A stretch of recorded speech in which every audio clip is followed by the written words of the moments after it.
Hello, welcome to Imperial Truth, your source for honest and clear reporting. Here is the news for February 23, 2025. Pope Francis is currently in critical condition due to double pneumonia, as confirmed by the Vatican. The 88-year-old pontiff is receiving high-flow oxygen therapy and has shown signs of mild kidney insufficiency.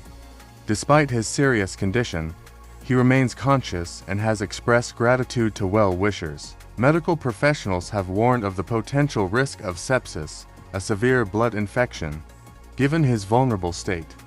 Pilgrims have gathered outside the Vatican and Gemelli Hospital, offering prayers and tributes for his recovery. The Diocese of Rome and senior Vatican officials have called for intensified prayers during this critical period.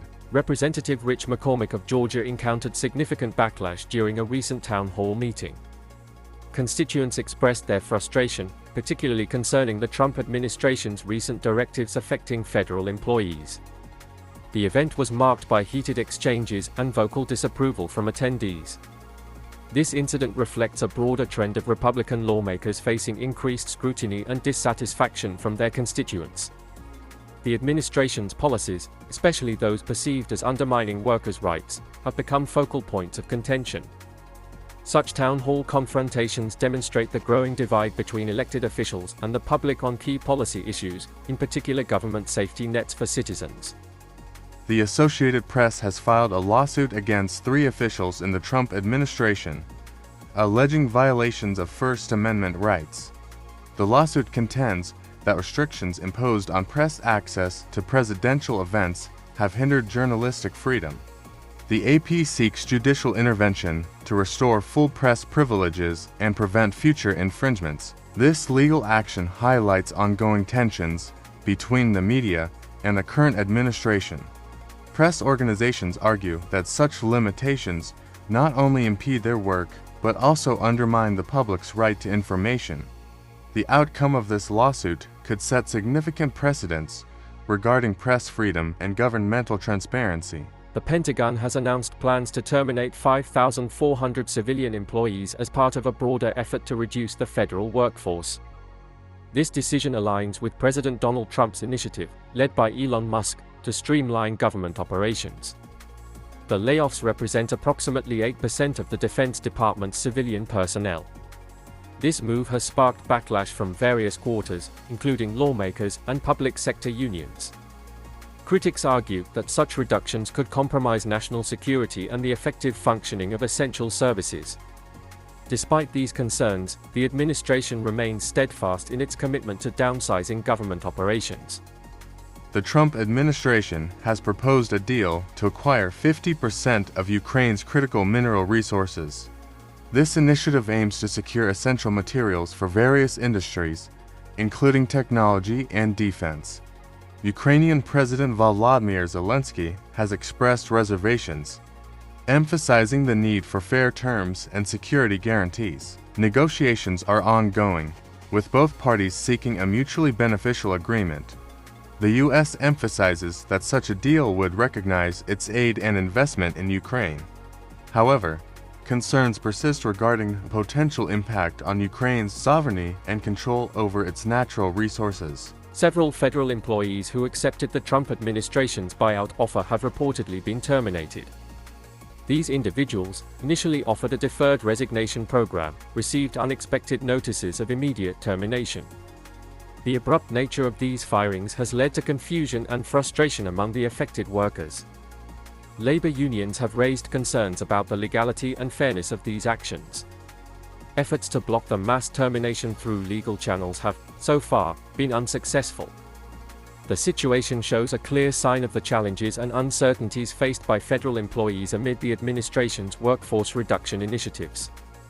Maine Governor Janet Mills engaged in a heated exchange with President Donald Trump over a federal order concerning transgender athletes. The president threatened to withdraw federal funding from Maine if the state did not comply with the directive. In response, Governor Mills firmly stated, "See you in court," indicating her readiness to challenge the order. This confrontation is due to the ongoing discussion over transgender rights in sports and state versus federal authority. Governor Mills' stance has garnered support from LGBTQ advocacy groups and civil rights organizations. The legal battle that may ensue could have significant implications for similar policies nationwide. President Trump has initiated a significant shakeup within the U.S. military's top leadership. General Charles Brown, the chairman of the Joint Chiefs of Staff, along with 5 other senior military officials, have been dismissed. This unprecedented move has raised concerns about stability and morale within the armed forces. The president has nominated retired Lieutenant General Dan Kane as the new chairman. Kane's unconventional career path and previous retirement make this selection notable. The Senate confirmation process is expected to be soon. Furthermore, Army lawyers are also being replaced with Trump loyalists. A takeover of the armed forces leadership positions with Trump loyalists could lead to a destabilization of the U.S. military forces. Federal employees across multiple agencies have been instructed to submit detailed justifications for their work over the past week. The directive, issued via internal memos, requires workers to outline how their tasks contribute to the administration's broader objectives. Failure to comply by the Monday deadline could result in disciplinary action or job termination. The order has sparked fears among civil servants, who see it as a pretext for further layoffs.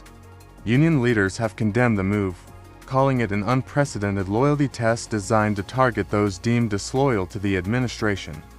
Legal challenges are already being prepared, with lawsuits expected to be filed against what some call retaliatory governance. In a distressing situation, Venezuelan migrants recently deported from the United States have been seen pleading for assistance from hotel windows in Panama.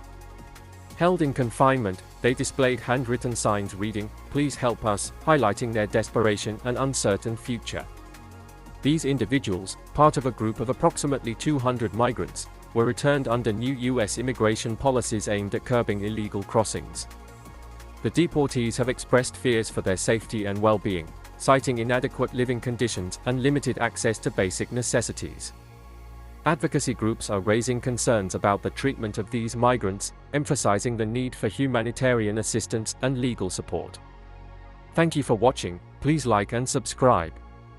You can also follow us on our other socials, links in the description box below. Thank you again.